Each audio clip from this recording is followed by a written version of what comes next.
Hello and welcome to Views on News. I am Jawad Tehami. On one side, we see Pakistani authorities fighting the case of Muslims around the world on the international front as there had been a rise in Islamophobia and hate that was particularly directed towards Muslims. Pakistani authorities have also been raising the issue of desecration of holy books of Muslims and symbols at the international fora. But ironically so, and very sadly, a very few extremist elements within Pakistan have resorted to violent and extremist acts against certain religious minorities.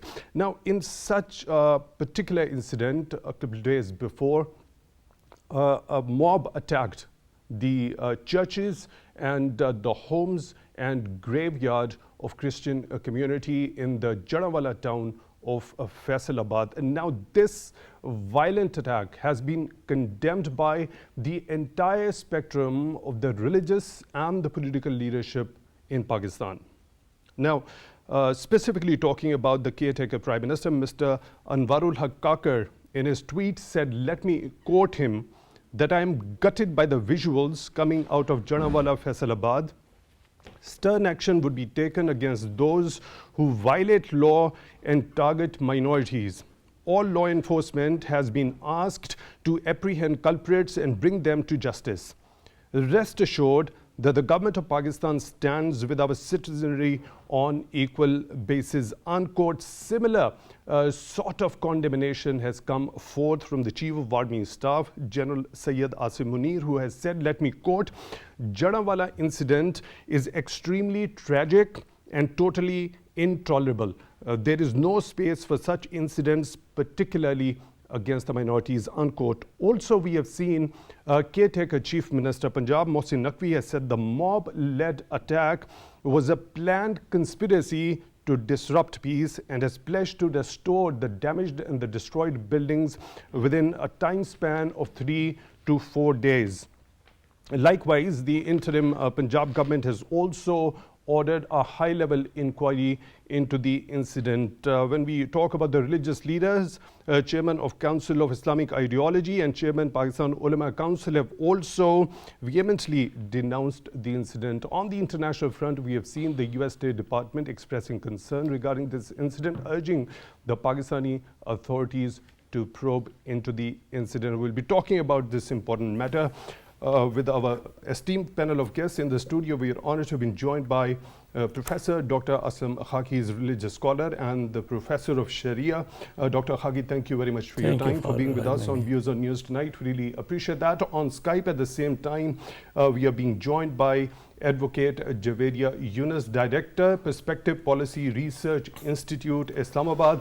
And she has also led projects for the uplift and the development of the religious minorities in Pakistan. Ms. Javeria, thank you very much for your time, also for being with us on Views on News tonight. We really appreciate that. Let me begin the discussion with you, Dr. Khaki. Now, when we talk about the condemnation which has come forth by Chairman of Pakistan Ulama Council, Hafiz Tahir Ashrafi, who has raised very pertinent and important questions. Let me quote a couple of them. He goes on to say that who are these people?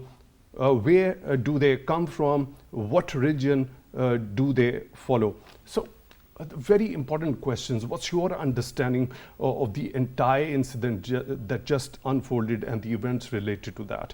Who are these people behind such type of violent extremist attacks on a certain religious minority?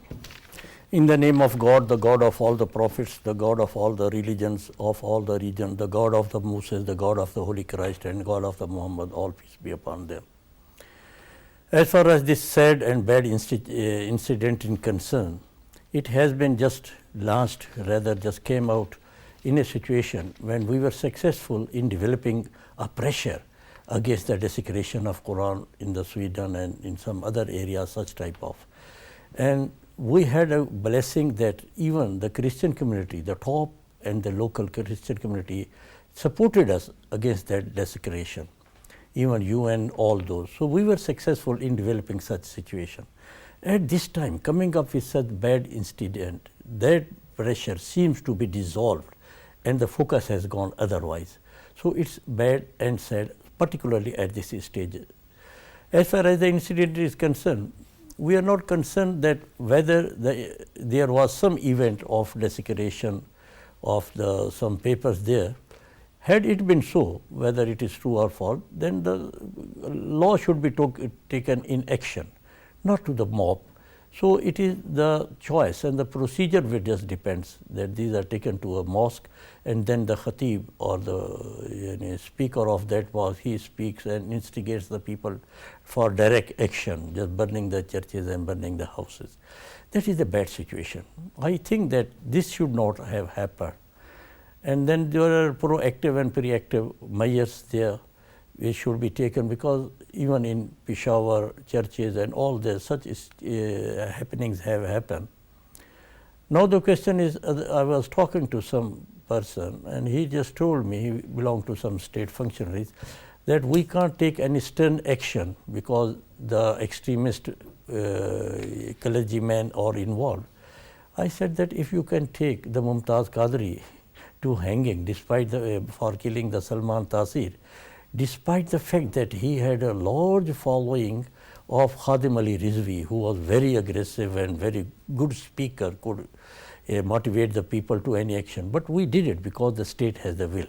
So in this incident, we expect, and as it is evident from the statements of Chief of Army Staff, from the caretaker Prime Minister, and from the religious institutions as Tahir Ashrafi and all others, that they are taking it. So they should take a stern action on this, so that such things should not reoccur. It is on one side. As far as Quran is concerned, Quran says, وَلَوْلَا دَفْعُ اللَّهِ النَّاسَ بَعْضُهُمْ لِبَعْضٍ لَهُدِّمَتْ صَوَامِعُ وَبِيَعٌ. It is a long ayah, Surah 40, ayah 20. It says that had Allah not guarded these worship places, and by name it is saying, Sawame, that synagogue, by name, Sawame, Wabi'un, the churches and the temples, by name it is in Quran that these should be guarded, and Allah has managed for their protection because the God name is there. So all these are having the God's name for worship, having the different styles and forms of worship. So it is the duty of all the faith followers or the faith followers to protect the worship places of each other. So if something happened in the Europe, if some mosque is burned, or if the Christian, the Jews, they should help the Muslim, and vice versa, where they are in the minority, the non-Muslims here. So I would add that in this situation, even not only the state, but the community should play its role. The civil society, that is the role of the civil society as well, that they should also condemn this institution, this occurrence, and they educate, and more of them, because tomorrow is Friday. I would request and that the leaders of religious mosques, that is the Khatib Hazrat of the mosque, should condemn such event loudly and should educate the Muslims, their audience, and particularly to this ayah which I have read, that Quran says that their ibadat gahs and worship places should be protected.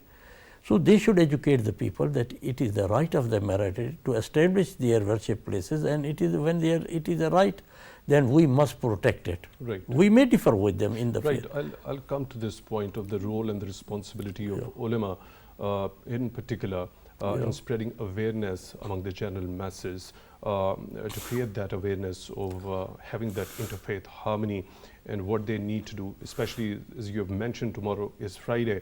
So the significance of that one also in spreading that message of tolerance and creating interfaith harmony.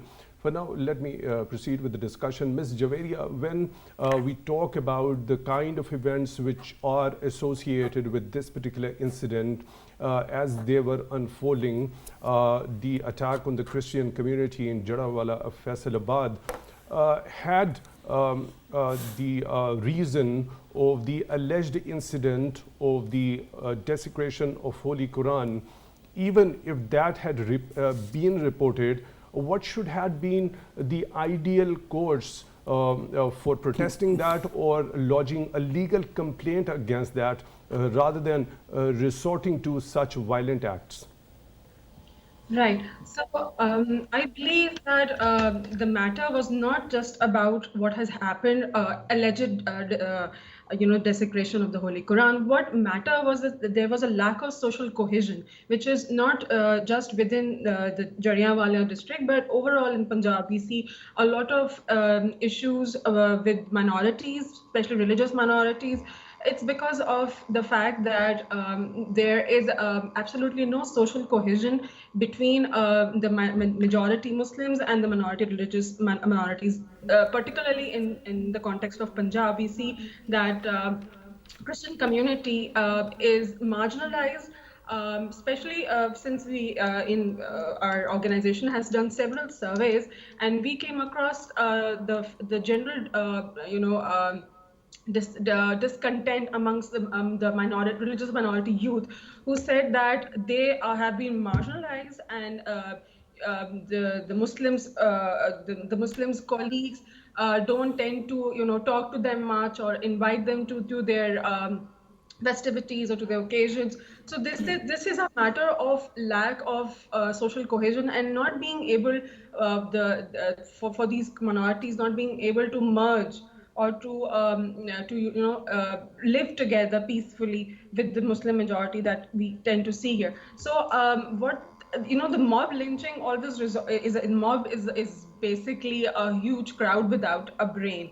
So they just act on a whim, and they were more politically motivated, I believe, because their religious sentiments were called into question, and we all have seen in different videos that their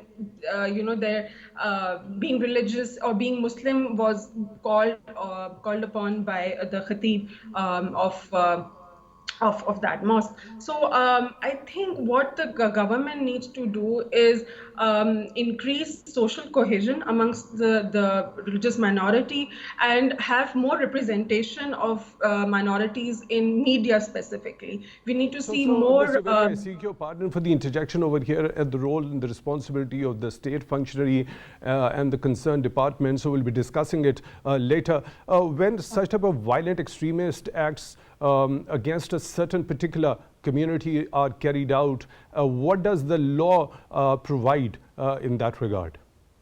Right. So the law provides special provisions under PPC. They could have gone to the nearest police station and filed a report with the SHO, who is authorized to file a report against such incidents. But generally, we see that these incidences are alleged, and there are absolutely no evidence of these ever happening. So this is the reason why generally the mob takes the matter in its own hands rather than involving the police. And the police also has a greater responsibility in ensuring the protection of the alleged person who against whom this desecration may have been alleged against. So this is had the mob or had the responsible people involved the authorities, they would have realized that their action was completely unnecessary and uncalled for.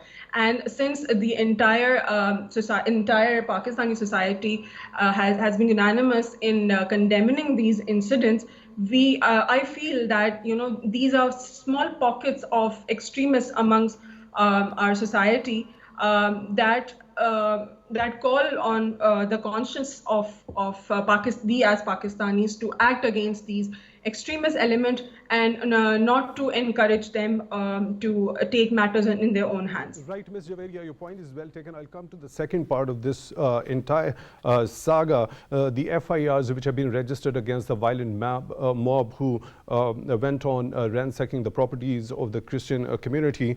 I'll be taking your view on that one also, and what does law provide in that regard.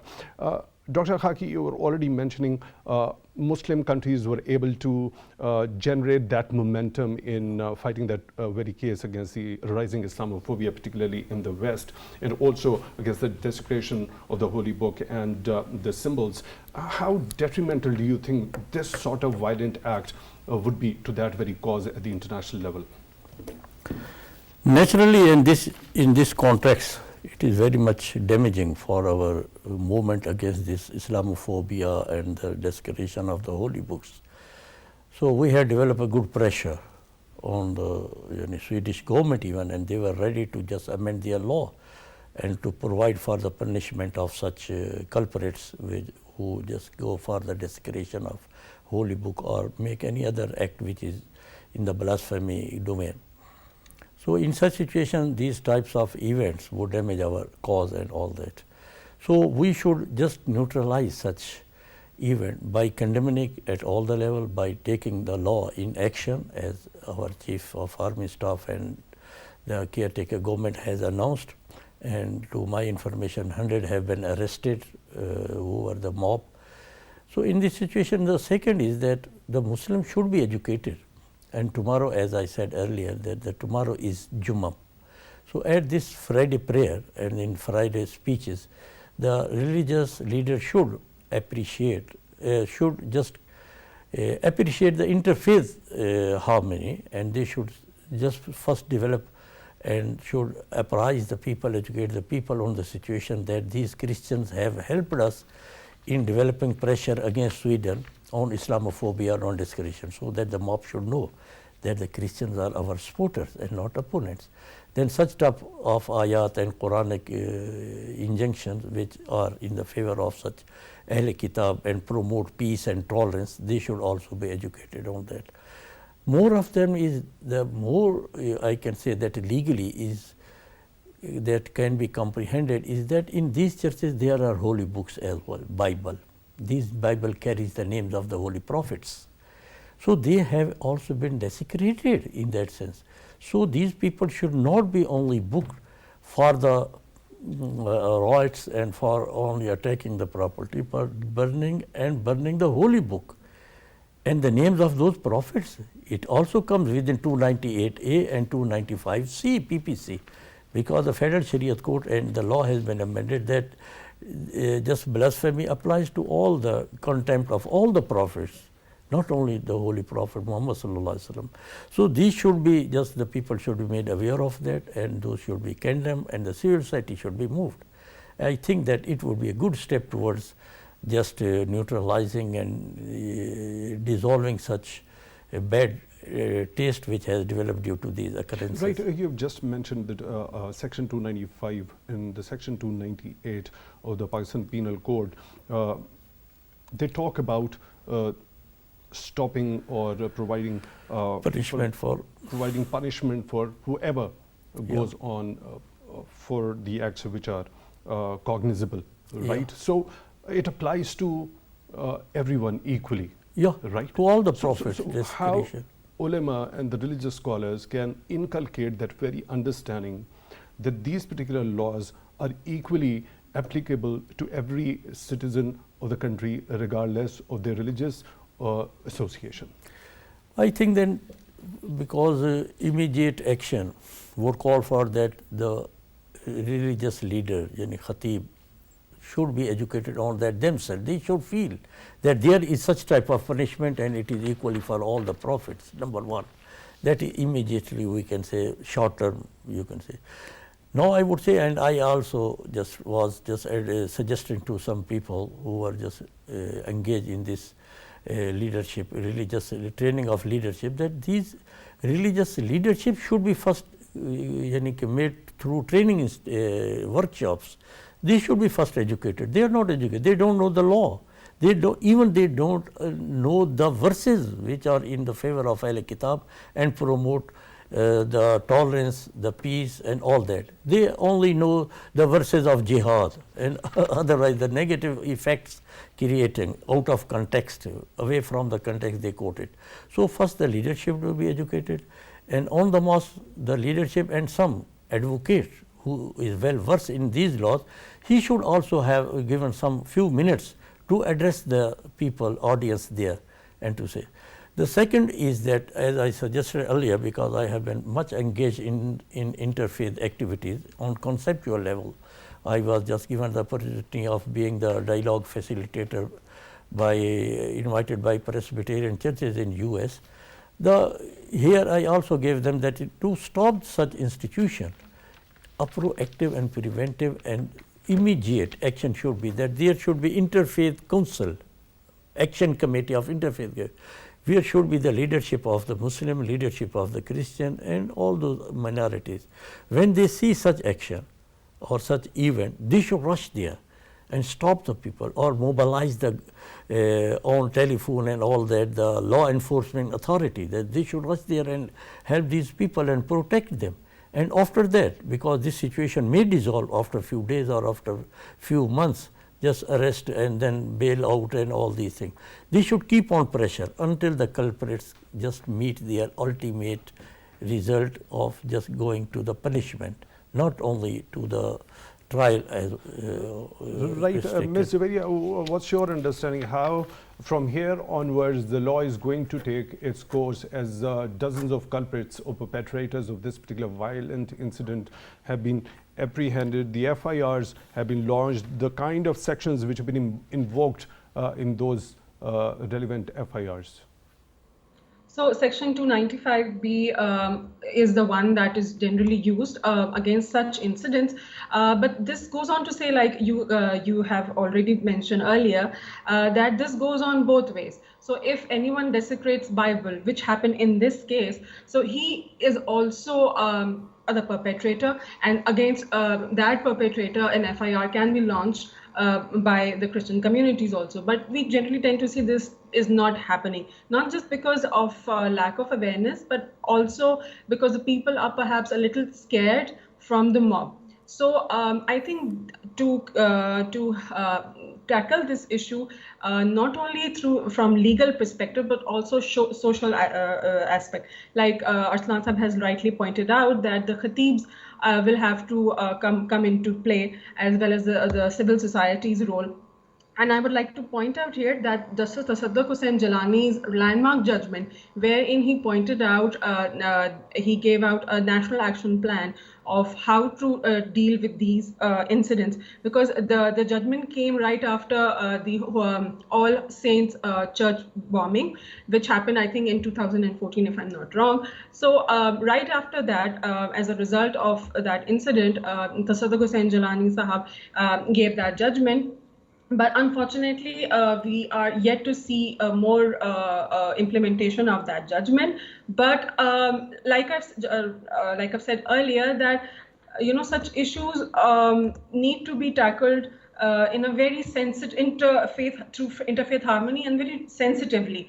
So I think that both the religious both the sides, from the Muslim community and the Hindu community and the Christian community, need to sit down together and chalk out their grievances, because I think these are the incidences that happen due to some politically charged, or sometimes there is some vengeful reason behind these incidents. So like we've also seen in case of the Christian woman who was sent to prison for the longest time,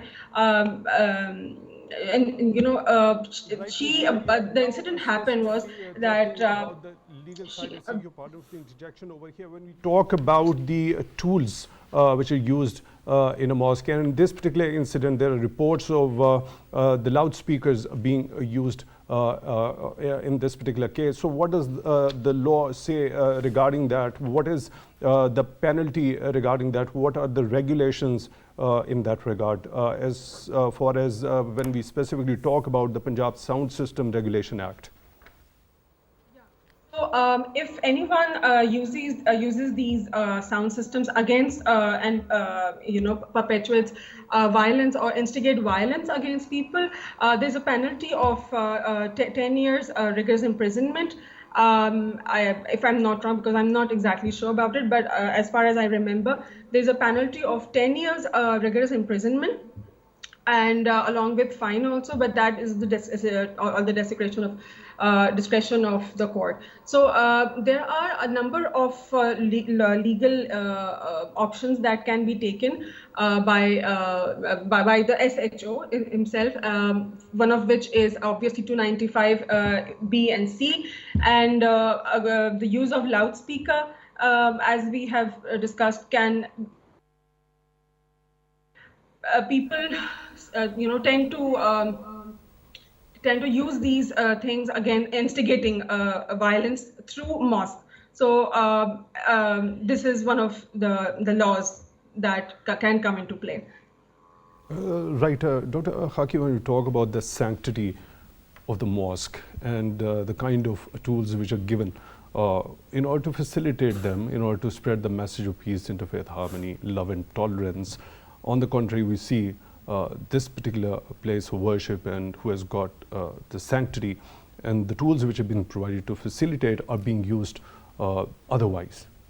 What's your understanding of that? Yeah. As far as the use of loudspeaker is concerned, basically there was no restriction on the use of loudspeaker, but gradually in the past government put some bans and limitation on that. Lastly, even they said that you can't use the loudspeaker except for the call, azan, and the khutbah of Jummah, which is in Arabic. But it has been misused, and particularly in this event, it has been misused even without any Jummah, for which they were not. Even in that regard, there is also a limitation of the distance. To what distance that particular voice can be spread? Yeah, but it depends upon the intensity or density of the population. You have the density of the population that may vary, and it should not be more than the audience of the people which are called for the mosque. This should be written, but it is not observed. And the government cannot just put the limits in meters and in inches to that. However, there are two crimes which have been committed in this. Number one, misuse of the loudspeaker, which was not allowed. And number two, instigating the people. Even if you are not instigating the people and you are making some speech, it is also cognizable, because it is misuse of, and particularly when use it for a negative conflict, and particularly for instigating the people to commit the riots and crime, it is more, you can say, cognizable, and punishment is more than that. So two punishments can be prescribed for it. Even section 109 would come into play, that you are instigating the people for the crime. As far as my learned friend has said, that there was this judgment of Tasadduq Hussain, Justice Gilani. He gave many, you can say, safeguards for the rights of the minority. And one-man commission comprising of Dr. Shaib Sadal was also constituted, and he worked a lot and gave suggestion to the government. Now we hope that Dr. Shaib Sadal is also come in the government. He would also play play his role. That is very pertinent to be taken into to the table. So in such situation, we say, and the more of that, which I would like to just add, is that Article 20 of our Constitution provides the right to manage the religious institution by any citizen or denomination, their firqa. They can manage any religious institution, any mosque, any church or any temple. Otherwise, this is one of the fundamental rights, because Article 20 is one of the fundamental rights as provided by the Chapter 2 of the Constitution of Islamic Republic of Pakistan. Even otherwise, as we say, that the minorities have been protected by Islam at all the level, historically and culturally as well. So such few incidents, they just sabotage the situation there. My suggestion would be that as a short term, as it has been mentioned earlier, that the religious leaders should address the people, educate them, and one lawyer should also be there in some mosque. And there is the law of the government that in such blasphemy cases, as far as investigation is concerned, there is 5-membered committee at each district level, that when such report is made of blasphemy, that is taken and inquired by that committee, which comprises of the police officers, civil society, and even the khatib. They should say whether it was blasphemy or not, whether it has been committed or not. And a person, a police officer of SP level would investigate or head the investigation further. So that gives protection on both sides, so that no false reporting or fake complaint is made. So the need is that the religious leaders should be trained, educated on the peace message of Islam, respect for the minority rights provided by Islam, so then they would be just inculcated and given the mindset of such thing, then they would be able to inculcate such values in their followers or in their following. So this should be addressed by the government, not only by the government, by the civil society, by the NGOs, by each and every person who has the capacity to interact with them. As I have the opportunity of interacting with the religious leadership, because I belong to a family of religious leaders, as I was a muballigh at some time. So I have interaction with them, even locally at my family level, and wherever. Sometimes I address the religious leaders in interfaith dialogues. So I tried my level best to educate them on the peace message of Islam and on the context that what is the context of jihad and what is the context of terrorism. So that must be differentiated between the two. We can't differentiate between the two. As I say that Islam is the most misunderstood religion by its followers more than by the non-followers. So if we should understand ourselves, the Islamic message of peace and tolerance, then we would be better to educate it to the people. Point well taken. On the phone line, we are joined by another participant, Mr. Kamran Yousaf, senior journalist. Mr. Kamran Yousaf, thank you very much for taking time out for Views on News tonight. We really appreciate that. The violent extremist act against the Christian community in Jaranwala, Faisalabad, condemned by the entire spectrum of political and the religious leadership here in Pakistan, and the government has pledged to take a very stern action against the perpetrators of this. What sort of, we have also seen a deep concern has been raised by the US State Department also regarding this. What sort of a message, what sort of an image does this sort of an incident create across, and what sort of a message does it send? Well, certainly it does not send a good message about Pakistan, as I, understand that it's a global village, and especially people in the West they are very concerned about the human rights and the rights of minorities. And such incidents, certainly at a time when Pakistan needs the support of all the countries, even particularly from the West, to, show economic recovery. And these incidents will, really hurt those efforts. And having said that, I think one thing that one should appreciate, that at least the state of Pakistan, whether, the current government or, the political leadership, be it in the opposition or religious or otherwise, at least there is a consensus that, this should not have happened.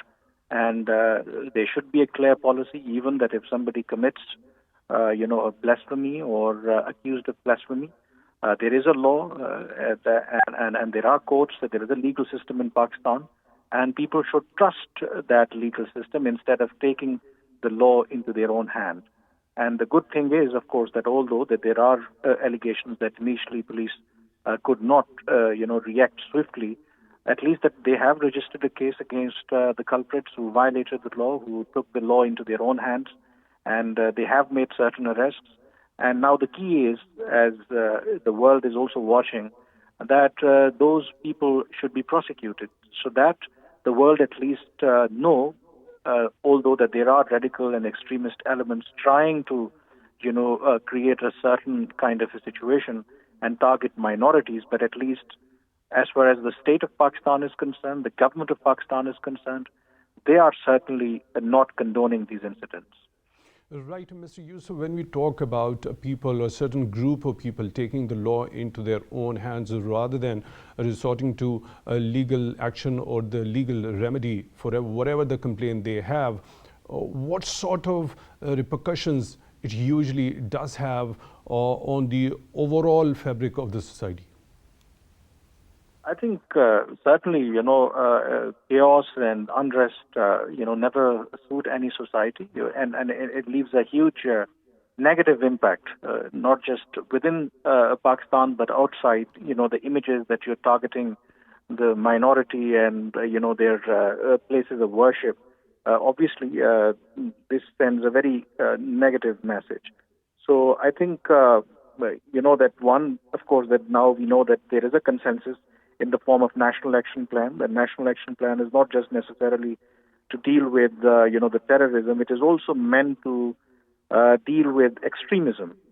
And this is exactly the problem that we are confronting with. These groups or forces, they may be, in not in great numbers, yet, they when they act like this, it creates a huge impact and a negative impact. And I think we need to go back to that national action plan when, all the parties, all the stakeholders really evolved that document with consensus.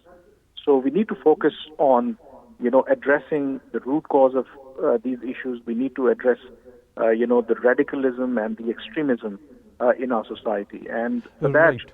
obviously, we need to take a lot of steps. Right, Mr. Yousaf, point well taken. I do agree with that. But don't you think there is more a need of creating general awareness when we specifically talk about deterring that extremist mindset? Rather than going for more and more legislation, we need to create awareness. And when we specifically talk about media, it has got the utmost role in order to inculcate that very message, the true interpretation of Islam regarding when we talk about it sends out the message of peace, love, interfaith harmony, and tolerance. So what happens to be ideally the responsibility of the national media in particular? Of course, that media has a huge role, but more importantly, I believe that the religious leaders, the religious clerics, they have a role. I think usually in urban and rural areas, people do listen to those, religious leaders, the prayer leaders. I think they have a huge responsibility. They should be telling the people the true meaning of Islam. And Islam never, ever allows people to take the law into their own hands. And the good thing is, even after this incident in Jaranwala, we have seen statements coming in from all the religious scholars unequivocally condemning this incident and even seeking compensation for the minority community who suffered because of this angry mob that went on the rampage. And certainly in this case, media also has a role to play. I think they can propagate this message. And previously we have, the state did try that. But again, this issue is so sensitive. Even at times, the media practitioners are certainly very cautious, because when you try to educate or teach people and tell them the true meaning of Islam, at times, because of lack of understanding and lack of education, people at times took it differently and they misunderstood that. So that is, I think, that is a problematic area. But yes, I think media, the civil society, the religious clerics, the government, all the state institutions, they continue to disseminate this message that such kind of acts are not allowed in Islam. Pakistan is an Islamic republic. There is a constitution. There is a law. And if anybody violates a law, there is a process to deal with that. And I think we should, encourage and send this message so that people next time do not take the law into their own hands. Right, Mr. Kamran, Yousaf, senior journalist, thank you very much for taking time out for Views on News tonight. Really appreciate that. Ms. Javeria, when we talk about the legal course after these FIRs have been registered, as Dr. Khaki earlier mentioned, the number of issues that need to be addressed, it was primarily the misuse of the loudspeakers and also incitement, inciting the public to resort to such violent acts. So when we specifically talk about prosecution, do you think the people involved in this particular violent incident are going to be prosecuted equally, or those people who were leading and inciting the people using these tools would be given a different sort of a punishment, and those who were the part of the crowd or the part of the mob are going to be treated legally differently?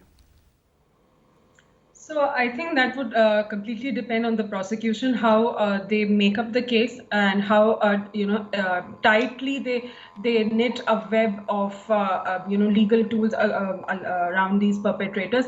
But what needs to be seen is that the perpetrators, the instigators, and all those who were involved in this unfortunate incident are taken to court and they're identified, because when generally what happens in such cases where a mob is involved, that a lot of people are unidentifiable, and the prosecutor fails to prove their case against them.